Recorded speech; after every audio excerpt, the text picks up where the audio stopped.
Hey everyone, it's Nicole. Today I'm here to film an original tag that is going to be dedicated to books that are usually sidelined on BookTube. Sometimes we are too preoccupied with certain books because other people are reading them at the moment, and sometimes we're just too busy checking out new releases instead of looking for books that might interest us based on plot or authors that are not on top 10 Amazon bestseller list or something. And there's so many underappreciated great books in the world. So with this tag, I hope that we're going to make them a little bit more popular. The rules of this tag are extremely simple. You just need to choose 5 genres you're going to give recommendations in and pick 5 underappreciated books in these genres. My first pick, of course, is going to be historical fiction because I don't feel like a lot of people on BookTube in general read historical fiction, but also because I read a lot of it and I have a lot of recommendations. But I stopped on one book. It's Patience and Sara by Isabel Miller. It's queer historical fiction and it was written quite a bit ago, so it means that not a lot of people read it, and I don't see it mentioned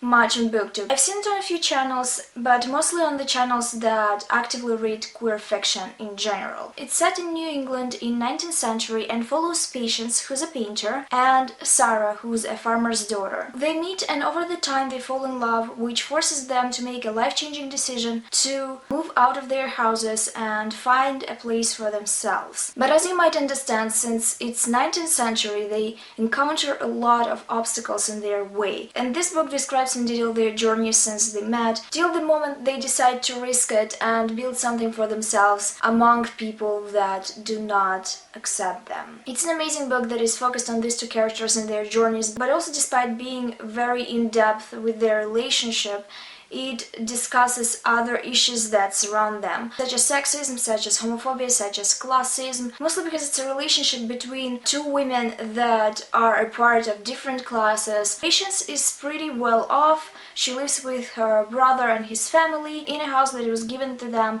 by their father, and Sara is the oldest daughter in a big family and is a farmer who daily has to do a lot of hard labor. But it's not only interesting because we follow two characters who are pretty different and have some sort of separation because of their class, but also because it's such a truthful portrayal. When I talk about this book, I always say that every sentence in this book is meaningful, and not only meaningful to me personally, but I think it's going to ring true for a lot of people. I highly recommend this book. It's not very long and it's pretty approachable. The next genre is magical realism / fairy tale retelling. I'm pretty sure that fairy tale retelling is not a genre on its own, but for the sake of giving you heads up, I'm mentioning it. And the book that I've chosen is Teeth by Hannah Moskowitz. Hannah Moskowitz in general I think is pretty underappreciated on BookTube, and I find her an extremely original author. This book is a pretty odd and dark retelling of The Little Mermaid by Hans Christian Andersen, and I specifically mention Hans Christian Andersen because it's the original fairy tale, and a lot of people expect The Little Mermaid to be based on the Disney version, and the Disney version was obviously changed a lot for the sake of younger audiences. This story pays respectful homage to the original fairy tale. It's extremely gritty. It talks about such things as sexual harassment and rape, so if you're not comfortable with these topics, I do not suggest you to pick it up. The story is about a boy who moves with his family to a remote island in the last attempt to save his sick little brother's life. His brother has some kind of a lung deficiency, he cannot breathe, and this island is rumored to have a population of fish that heals every kind of sickness. So the whole island is full of people with different illnesses, and surprisingly the meat of this fish helps them to stay alive and healthy. But Roddy is bored because the population of the island is mostly old people, but then he meets a girl named Diana who's his age and a boy named Teeth. But this is not an ordinary boy, he is part fish. Basically the guy meets merman, and instead of freaking out,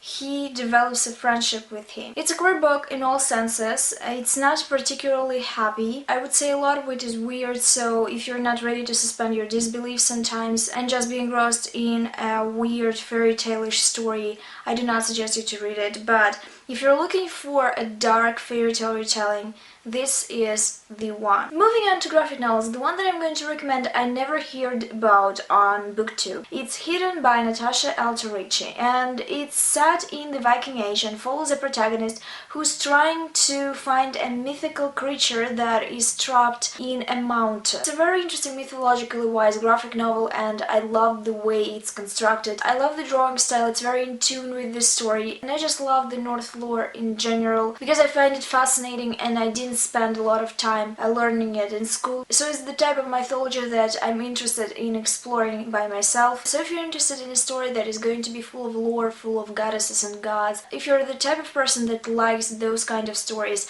I highly suggest this graphic novel. The next genre is going to be urban fantasy, one of my favorites as well, and for it I chose the Angles Force trilogy that I already tried to hype up on my channel. I'm not sure if anyone picked it up just because I said so, but I'm hoping that someday someone will going to pick it up because I'm absolutely in love with this story, and I actually think that despite it being pretty fresh and not something that was done in urban fantasy, at least done well, a lot of people will find it appealing and will love it because this story is so entertaining and the characters in it are amazing. I actually made a review of this trilogy, so if you want to see my thoughts in detail, I'm going to link this video. It's set in a small town of Engelsfors in Sweden and follows 6 girls that start developing magical powers after their classmate commits suicide. But as I said, it grips you and makes you care. The magic is mind-blowing. I was in love with the magic systems in this book, and I'm just still a big fan of the series, and I hope they're going to please make the adaptations of it. And the last genre is going to be historical fantasy or fantasy of manners. I suppose we can call this book Fantasy of Manners. It is Sorcerer to the Crown by Zen Cho. I didn't hear about this book a lot on BookTube, but when I read it I felt immediately in love. It's set in England and it's a story about magicians. Basically, Britain has a large magical society and it's out in the open, so ordinary people know about them. Most of them are a part of noble families, so it's a story about magic, but also it's about class. One of the most respectful magicians picks up a black boy and starts teaching him magic because he sees a lot of potential in him. And after the man dies, this boy named Zacharias takes his place.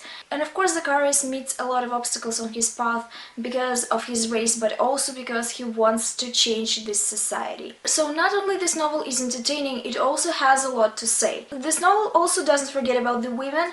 There's this beautiful character named Prunella, who's the second character with a point of view in this story. She also has magic, but women in general are not taught magic in this society because magic is believed to be too hard on the women and they actually teach them to suppress it. So there's an interesting allusion to women of the past being restricted of certain things that men did because they are weaker and they cannot handle it. This novel does it with magic, and I also enjoyed Prunella's personality and how she tried to build her life in the frames of the rules of this patriarchal society and with the tools that she has. I absolutely adored this book and I can't wait for the sequel because I know that Zen Cho is writing something in the series. These are the books that I find underappreciated, that are in my opinion hidden gems of the genres that I've chosen. I'm going to tag a few people into this tag, but if you want to do it and I didn't tag you, please do it. I'm only going to be happy about it, and I hope that you will enjoy doing it as well. People that I'm going to tag are Cece from the Problems of a Book Nerd, Joseph from The Boy Who Cried Books, Sylwia from Wish Fulfillment, Adriana from Perpetual Pages, Elena from Elena Reads Books, and Joss from squibblesreads. I know that Joss is on a break and doesn't film videos at the moment, but I hope that she's going to get back. Even though Joss, if you're watching it, I know that BookTube is draining for you at the moment, but I hope it's going to be better for you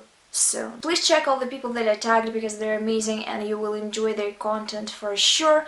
That's everything that I wanted to say in this video. I hope to see you soon in my next one. Bye!